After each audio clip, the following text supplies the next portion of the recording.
Iya. Assalamualaikum warahmatullahi wabarakatuh. Salam sejahtera untuk kita semua. Bagaimana kabar Anda hari ini? Semoga selalu diberikan kelancaran, keberkahan dan kesehatan selalu oleh Allah Subhanahu wa taala. Amin ya rabbal alamin.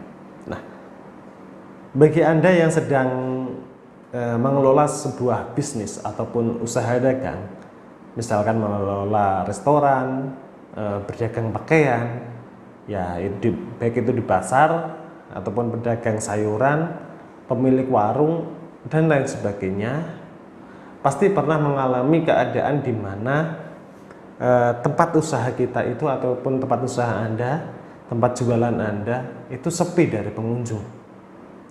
Bahkan omset penjualan pun menurun dan masalah yang lainnya yang terutama mengenai kerezekian dan kelarisan.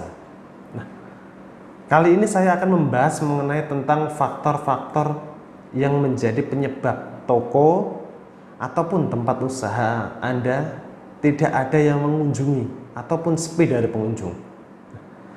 Namun, setelah Anda mengetahui apa saja penyebab sepinya usaha Anda, mungkin saja Anda bisa menemukan solusi yang tepat tentunya, dan saya harap Anda bisa langsung bertindak untuk melakukan suatu perubahan pada diri Anda khususnya. Nah, ada beberapa faktor tempat usaha ataupun jualan itu sepi. Ya, ada beberapa faktor yang perlu Anda ketahui. Yang pertama, faktor mengenai pelayanan yang kurang memuaskan. Itu, ya. Lokasi tempat usaha Anda sudah strategis, ya, sudah strategis. Anda juga sudah melakukan survei harga di pasaran, gitu. Tetapi toko Anda masih sepi. Nah, evaluasi lagi kinerja diri Anda. Apakah Anda sudah memberikan pelayanan yang terbaik kepada pelanggan Anda? Ya, pelayanan juga termasuk faktor penting untuk melancarkan sebuah usaha, sebuah bisnis, gitu. Karena kita semua tahu pelanggan adalah raja, gitu. Meski toko Anda lokasinya strategis, harganya murah, tapi jika pelanggan merasa pelayanan yang Anda berikan kurang memuaskan dan lebih cenderung mengecewakan, malah mereka tidak akan mau, ya tentu saja mereka tidak akan mau kembali lagi ke toko Anda karena mereka sudah tahu bagaimana pelayanan yang ada pada toko Anda, gitu. Jika keadaan semakin buruk, jika pelanggan Anda semakin terkecewakan, kemudian menceritakan kekecewaan tersebut pada orang lain, ya sudah pasti orang tersebut tidak mau membeli barang yang Anda tawarkan ataupun barang yang Anda jual, karena saya yakin sudah pasti takut mengalami kekecewaan yang sama yang seperti dialami oleh pelanggan Anda yang lainnya. Ini perlu Anda perhatikan. Kemudian yang kedua, barang dagangan Anda kurang lengkap, ya. Seringkali orang masuk ke dalam toko itu untuk melihat-lihat isi toko, kemudian keluar tanpa membeli barang apapun. Ya. Mengapa bisa terjadi? Mengapa hal ini bisa terjadi? Karena barang yang mereka cari ataupun barang yang mereka butuhkan tidak tersedia pada toko Anda. Barang dagangan kurang lengkap bukan berarti Anda harus menjual semua barang, itu ya. Tidak masalah jika usaha Anda seperti supermarket.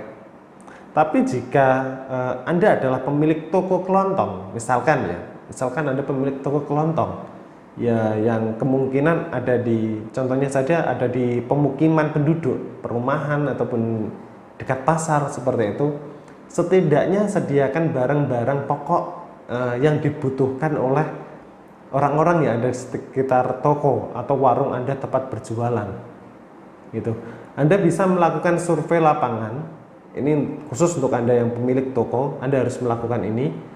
Anda bisa melakukan survei lapangan untuk mengetahui apa saja yang dibutuhkan, termasuk jika ada beberapa pengunjung yang mencari barang yang sama, maka sebaiknya Anda menyediakannya juga pada toko Anda.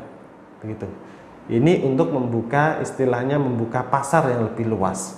Jadi tidak hanya satu produk saja. Gitu. Nah, kemudian yang ketiga, energi negatif.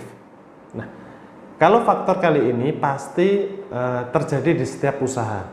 Baik Anda percaya ataupun tidak, pasti ada saja gangguan negatif. Maka dari itu sering kita lihat dari ada sebuah toko baru, pasti ada selamatan ataupun doa bersama agar terhindar atau tidak ada gangguan semacam hal gaib lah. Nah, terus begini, ada beberapa barang ataupun ada beberapa orang yang mengatakan bahwa toko mereka sepi akibat dijahili para pesaingnya. Apakah itu benar, Kang? Ya, memang hal semacam itu masih ada sampai sekarang. Untuk itulah kita harus bersiap diri agar usaha kita aman dan terhindar dari energi negatif yang membuat usaha kita sepi. Nah, lalu bagaimana caranya, Kang? Apa yang harus kita lakukan? Nah, untuk hal yang seperti ini, Anda harus bisa membentengi area usaha Anda. Benteng dalam artian yang saya maksud adalah ya spiritual. Anda bisa melakukan zikir ataupun menggunakan sarana pagar gaib. Ya, jika Anda membutuhkan, Anda bisa mendapatkannya dari layanan saya. Saya menyediakan sarana pagar gaib berupa gelang akbar bahar. Ya, sebagai pelindung diri sekaligus melindungi bisnis Anda ataupun usaha yang Anda lakukan dari ancaman gendam ataupun guna-guna dari lawan bisnis Anda. Nah, cara penggunaannya pun cukup mudah ya. Anda bisa Anda pakai ataupun cukup Anda simpan saja di tempat Anda berjualan ataupun di tempat toko Anda. Itu. Nah, untuk mendapatkan gelang akbar, ya, gelang akbar bahar ini, Anda silakan hubungi kontak layanan saya yang sudah saya sertakan pada layar video ini, ataupun untuk linknya sudah saya sertakan pada deskripsi video ini. Nah, mungkin itu dulu yang bisa saya bagikan kali ini. Semoga bermanfaat untuk Anda dan semoga bisa memberikan solusi untuk diri Anda. Jika ada pertanyaan, silakan tinggalkan komentar pada video ini ataupun silakan langsung hubungi kontak layanan saya. Sekian dari saya, semoga bermanfaat. Wassalamualaikum warahmatullahi wabarakatuh. Salam sejahtera untuk kita semua.